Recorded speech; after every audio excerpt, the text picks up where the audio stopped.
Hello and welcome to another episode of Around the House. I'm your host, Steve O'Brien. And as you know from watching, we do home improvement shows, home repair, anything related to the home improvement industry. And tonight we've got a very interesting show. I have a guest in studio, Mr. Bob Burke. He's a carpentry instructor at the South Shore Votech. I'd like to introduce him now. Bob, thanks for coming in. Steve, pleasure. Thanks for having me in. My pleasure. We're going to have a great talk tonight. I've got a lot of questions for you. All right. And I'm sure everybody out there will be glued to the TV set. Oh, I'm sure they will. So why don't you tell us a little bit about how you became an instructor and your background a little bit? Through Quincy Public Schools is where I got my start as an instructor. Prior to that, I was a home remodeling building contractor, had my own business in the city of Quincy. We did small additions and kitchen, bathroom renovations, decks, things like that. And found my way into Quincy Public Schools for 3 years. I taught a carpentry program at North Quincy High School, and then made my way to South Shore Votech. I've been there for 5 years now. That's something I often thought about doing, but I stayed on what I was doing. And I know in the construction industry years ago, even today, it's up and down. I mean, you're busy, you're not busy, people owe you money, you're always chasing money, and it's hard to really, it's a hard way to make a living. In a teaching job in that field, it's a steady paycheck, and you get to do what you love to do. Again, it's a great, I always tell the young people today, and I know so many young people that are between jobs, and there's nothing, they keep saying there's nothing good out there. If I could only take them by the hand and say, come with me, learn a trade, whatever it might be, carpentry, electrical. I personally think the electrical and the HVAC is the way to go. I mean, if I had it to do again, I might do that, but again, at my age, I know somebody who's in the industry as a general manager for a large HVAC company, and they can't get guys out of school. They as soon as they get out of school, people grab them up. And if they're halfway decent, my brother told, it's my brother by the way, he told me that if they're halfway decent, they keep them. They hang on to them like they were one of their prized possessions. Oh, absolutely. They give them everything they need, the tools, the van, everything they need, uniforms. Yeah, a talented tradesman is a commodity that people are after. You can't outsource that. No, you can't. You cannot outsource. Things still always have to be built. Yeah. A question I'd like to ask you about the South Shore Votech, though, is what does the course include? In other words, there's a carpentry course is what they call it, right? Yeah, our carpentry program is, the students come in as freshmen. First off, let me say in the school there's an exploratory program that all the students go through and visit many and most of the shops throughout the school. So they come in with an idea of what they want to do, but they may find through the exploratory so they can change their what they want to do. Yeah, so a young student may want to be thinking automotive, and he goes through the program and decides that he likes the carpentry shop, he gets along well with the instructors, and maybe that's the route he wants to take, so he can pursue that as well. He or she, so that's a great part of the program that we have. So once we get the students as freshmen, we start off with basic hand tools, intro to the milling process. All of our material comes in rough sawn, the students mill it, and they work on that aspect of the trade. So you guys actually teach the students to prefab a lot of stuff, and you take it out to the site, or? Well, so the underclassmen, the freshmen and sophomores, they're in-house, in shop, and they do the milling and cabinet making and introduction to residential construction. So they may build a shed, or do some things around the school. They'll build platforms and theater production. So that's for the first 2 years. And then as they go through the program, that's when I see them in their upperclassmen. And what we do is we go off campus and we do residential projects. So you're the guy you see driving that little bus with the trailer attached to it. That's right. That's you. That's right. We've got the trailer. We're off to Cape Cod Lumber nice or setup. Home Depot. Yeah, it's a very good setup. Yeah. That's a new van, isn't it? It is. It's just about, I think, we're 3 years now with that van. It's a great asset to the school. And you get the trailer with all the tools in the back. That's right. Yeah. So how many students at a time go out? We have average class is 15 students, and I average 9 students out in the field, 9 to 10. So we have anywhere from 4 to 5 staying back in-house to continue on and help the instructors with the underclassmen and work in the projects in-house.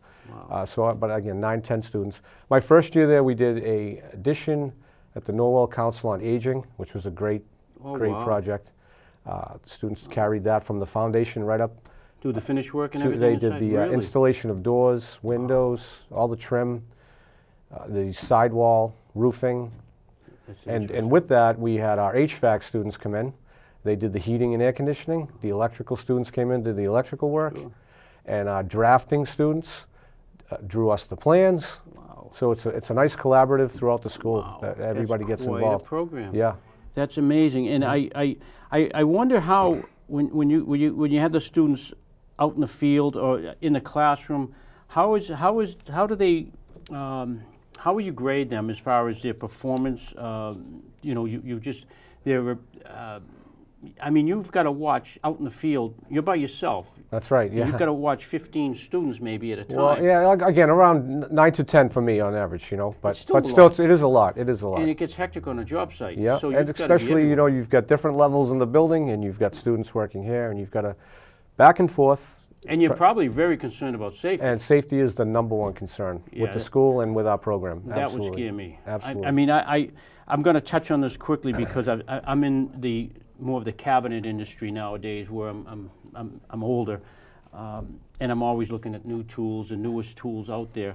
And I noticed a tool, and they were trying to push this to a lot of the shops for these schools. It's called Saw Stop. Yes, I've seen it, yes. And this supposedly, they demonstrate this, a table saw, probably as big as this bench, and they run the blade, and you touch a hot dog to it, and it doesn't even scratch the hot dog. It just stops the blade instantly. Yeah, it's quite the tool, actually, yeah. That's amazing, but then you have to take it all apart to put the whatever... braking mechanism, you have to change that. And a lot of these, I mean, that would scare me being a shop teacher as a young person using a power tool like that. Yeah, because definitely our #1 concern is introducing the students to the tools properly and having them use them properly. And they are young and they are high school students, so kids are kids. That's, myself, Mr. Mariani, and Mr. Bodio, we're the 3 instructors within the carpentry program, and we do keep a keen eye on that, and that is our focus. But the #1 thing is with the safety is you have to have strict discipline with the kids. We do, and so students are expected to come in and act like workmen. Our goal is to get them work ready, so they need to be in uniform, they need to have proper protection.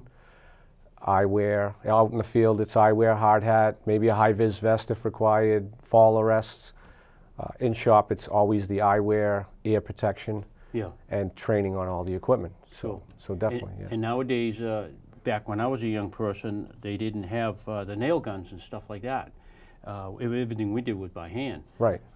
We did a lot of, again, when I was a kid in high school, we had a wood shop in the school. And I didn't want to take the courses they offered. I didn't want to go to college. They had a college and a business, and then home economics, where you could either take cooking, metal shop, or wood shop. So I took the wood shop. And it was depressing for me because they wouldn't let you, the shop teacher would pre-cut everything. I think we made lamps our first year. I remember those days. I spent a whole period just sanding. Yeah. That was my job, just to sand this block of wood that he made. I was going to make a lamp out and let you go and glue and put it together. How am I going to learn anything? And so it was kind of a joke from my perspective. It was a joke because they really didn't want anybody touching any power tools. Right. Because it wasn't, like you guys, that's your specialty. Sure. One thing I have to say, you remember in junior high when you had that shop too, and you were introduced, so the students coming to us may have never touched a tool before because those are gone throughout the schools. So their first intro to it is at our program. But we train them and do expect them to use the tool. We don't hold their hand. We set them up and we try to set them up for success, and they use the tools and put the projects together on their own. So it can be a challenge, but yeah, I'm sure it is. But we're always, you know, the day flies. We're always busy. The students start school at 7:35, and we're there until 2:30, and the day just moves right along. There's always something going on. And you've always got a project. Always have a project. Can you tell us some of the projects you've done most recently? Sure. Well, right now we're building a 32 by 22 foot footprint concession stand behind our school, and it's going to have a hip roof, overhang, porch around the perimeter of it. It's a very nice little building. So now in the wintertime, you're not doing too much outside. Yeah, well, we are. Unfortunately, we got a late start. You know how it is in the construction industry.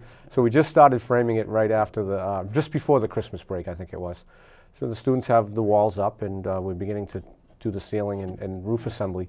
But earlier in the year, we finished up a nice garage for a resident. I've seen that right by the Hanover Senior Center. Yes, exactly. I used to go by that all the time. Yeah, it came out really nice. Beautiful garage the students built there, with a nice pitch roof, a full dormer, set of interior stairs to go along with it.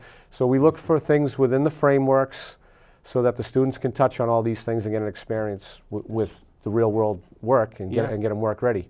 And then prior to that, we did, like I said, the Norwell Council on Aging was one of the projects I worked on. We've done some nice sheds for residents within the town. We did a basement build out for a family in Rockland. Well, that was a great project for the students. So I did a little intro to some plastering with the students, just even. I'd like to learn that. Yeah. Maybe you could teach me how to do that. We've got a couple little YouTube videos that I put up of the students. You know, SSVT carpentry students, and you can see them at work. But that's interesting. But yeah, we try to touch on as many things as we can with the students. Well, like I was saying to you before we came on camera. When I was a young guy, I always wanted to learn every aspect of carpentry because there's so much of it. There's installing doors and windows, roofing, siding. I could go on and on. Yeah. And what I've seen happen more so in the commercial arena, because I was in that aspect of it, a lot of your commercial companies now specialize. In other words, all they do is acoustical ceiling. Sure. All they do is drywall.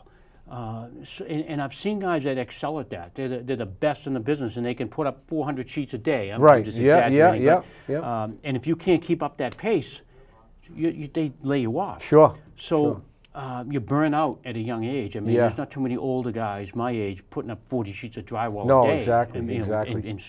So what I always instilled it in my own mind was to learn all the aspects of carpentry, so that you could focus on maybe at some point in your life. I don't want to be shingling a roof when I'm 50 years old. Sure.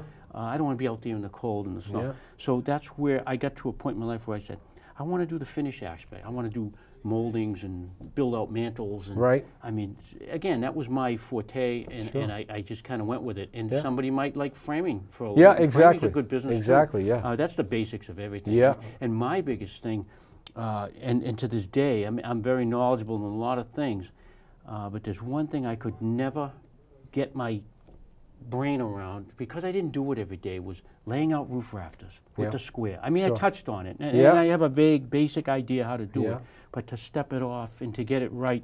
And I see these guys, they do hips and valleys, and they do the cuts and everything. It's like, because I've known a lot of framers in my day, and that's to me is a specialty. These guys. Oh yeah, it's one of the most challenging parts of framing. Is the roof, and stair assembly. You know, if you have winders and things like that. So there are a lot of guys that specialize in the stairs, especially a finished set of stairs. I mean, it's a focal point of a home, so you really need to know your stuff there. But and that we do teach the students how to lay out and frame a roof from a common to a hip. And they need to understand how to do that. And like you said, there's a couple different methods, and students learn a different way. So some students may wrap their head around the step-off method. Others will use the calculating method, and they'll work their way through that. Sure. So we touch on all of that. Do you have a certain way, like with, we'll say, roof framing? Would you give a student, say, maybe a drawing or something, and say, okay, I want you to lay this out, and I'm going to grade you on it. Yeah, Is that how you absolutely. Yeah, do we that? do. And we have a related side. Mr. Mariani, our related teacher, during their academic week, they're 90 minutes in each day in their related class, and they're learning the book aspect of it, and they're learning the layouts and calculations and how to calculate the length of a rafter and how to lay out a set of stairs. So they're getting that there, and then they apply it out in the field. So they get it twofold, and it starts to click for them. Hands-on. Yeah, and by the end of their school year, they're expected to have that understanding of laying a set of stairs, a roof, wall assembly, floor assembly, along with the finished trim. I wish I got into a program like that when I was a kid. Yeah. You know, but again, I've got no regrets because I came up through the ranks kind of, and you know, did my own thing, like I said to you a little while ago, and you know, you got to kind of find yourself. But that gives you a good basis. That program of where you want to, you know, where you want to branch out. Yeah. You want to frame, and frame is hard. It's hard work. I've done that. I've worked for guys framing, and it's a hard way to make a living, carpentry is too. a great trade, and it's hard work. It is hard work. Involves the weather, whether it's hot or cold. But there's so many aspects of it that you, like you say, you can either do it all or try to do it all, or focus in on one thing that you're comfortable with. And you'll always find, that's why I wanted to be into a lot of different aspects of it, because there was times when times were tough, and I always found work, whether it's building a deck, like I say, putting in a window, may do some siding, some roofing. There's always a way you can find. If you're only good at one, maybe you can only roof, and you never picked up all the other stuff. That's right, yeah. So you kind of get stuck. Yeah, in no, there. you definitely want to have some knowledge in that bag that you're taking out there with you. And I've never had a day off in my career. I've always had somewhere to go, whether it was working on my own or for other people. And you know, now found my way into the teaching, and I enjoy it. And it's a great trade. And you know, like you say, the others, HVAC, plumbing, all great trades. They are. And why don't we let's well, we got a minute before we get too close on time. I'd like to mention about the VOTEC as far as some of the other programs that they have. They were all very good. And one that I'd like to comment on from my own experience, I don't live too far from the VOTEC, and someone told me one time they have a little cafe there, and they actually have lunches there from, is it 12 to 1? Yeah, I think something like that, yeah. Yeah. At so least 12 to 1, maybe a little longer, sign out, yeah. And it's called the Brass Lantern Cafe, right. I believe. Yeah. And the students put this, you'd think you're in a restaurant. Yeah, yes, you do. They wait on you. Yes, yes. It's just amazing. It's an experience, you know. You walk in and the kids for a few dollars, the kids prepare it all. So that would be called the culinary arts. That's right, yeah. You know, and now that we're on campus, I've been there, this is my 5th year, and I just experienced that myself. During my 30 minutes of lunch, you go there for I lunch? can sneak down and get a hot bowl of soup and a nice chicken meal. What a good meal. And for the yeah, money, absolutely. You can't buy a meal Absolutely. that cheap anywhere. And prior to the show, I stopped in and got my hair cut at the at the Cosmo. Young student, Mr. Bunker, he's about to graduate, and he cuts my hair for me during my lunch if I can squeeze it in. So you can learn to be a barber or a hairstylist. Absolutely, yeah. And we have the automotive. Okay. 3 great instructors there, Mr. Kessel, Mr. Hennessy, and Mr. Mashad. They've got a great program there. So Auto body. They do auto body. They do automotive repair too, right? Automotive repair, yeah. Brakes, tune-ups, tire changes. So if I bring my truck by there, they can.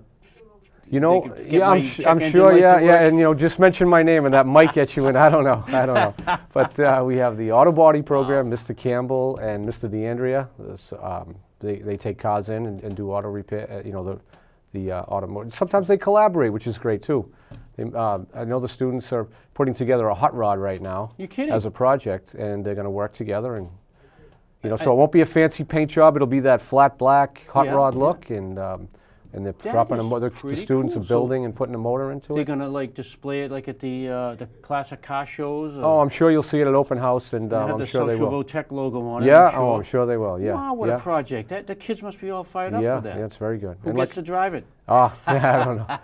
Mr. Hennessy, I'm sure, over there in automotive. Wow, that's really good. Good. Yeah. What else they got there? Well, with drafting, and they do all our prints. It's all done by CAD nowadays. It's all CAD. They do. Yeah. I'm sure they do some, but it is mostly computer. generated. But they do all of our in-house projects that we're doing, the cabinets and anything like that that's going on, and then they do the drawings for us or make changes for us. I know, like the Hanover garage we did, there was no dormer included in the project, and I suggested to the homeowner as something that the students could be introduced to, and he was right on board with it, and so our drafting students drew that plan for us. Wow. And so they actually come up with the idea and they put it on paper? Yeah, give us what, as carpenters, it's nice to have a path to follow, so we're not guessing. You're not kidding, because I agree, because I've been there, done that, and people say, well, what do you think? It's not what makes me happy, it's what makes the homeowner exactly. happy. So if they see a picture in front of them, I could scribble something on paper, but it's not like an actual CAD drawing. That's right, that's right. And that's, again, with the students, it's not a freestyle thing. They have to come in and follow the print, follow the program. It's all part of learning how to read a blueprint. Exactly. And that goes with the trade. Yeah. They generate their own stock lists. They pick the lumber. It's not, it's nice to have it delivered, and we do. But I like to take them to Cape Cod Lumber once in a while and let them pick it and introduce them to the other contractors there. See them out in the field. Wildcat Norwell. I don't know if you heard of that subdivision. They're building a bunch of new homes there. The Gallagher Company. Oh yeah, Mr. J. Gallagher. So he invites us in so the students can see these beautiful homes being built at different stages. Talks about the engineered lumber. Talks about that's big today. Yeah, talks about some of his concerns that he has on the jobs.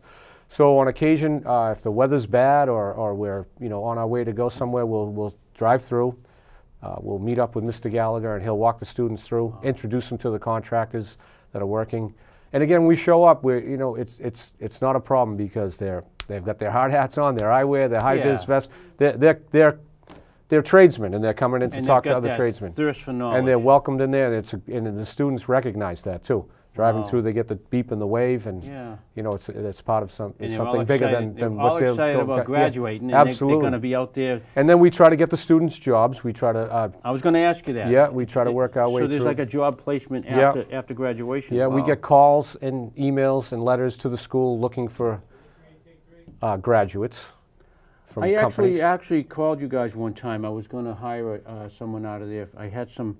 I forget what it was. I needed somebody on a part-time basis for something. I can't remember what it was. And I actually connected with the person I was going to hire, and something fell through. I don't know what it was, and I couldn't go through with it. But I forgot about that. But that's a nice little. And they make a few bucks. And the students can do a co-op. As upperclassmen, they can do a co-op where they come in and do their academic and go to work out in the trade as their shop time.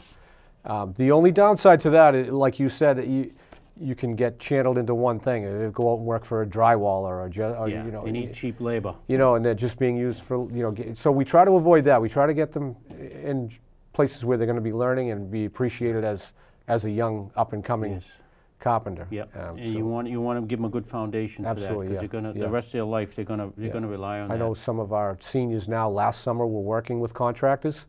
And they could be out on co-op, but they decided they'd rather be on site building the concession stand with their classmates and leave something behind. And they're probably getting more of a learning experience that way, because if they have a question, they're not afraid to ask you. Yeah, exactly. And that again, that's part of our training, is to let the students know, don't be afraid to ask. You need to have the confidence in yourself to approach your boss, ask them what's going on. Can you show me?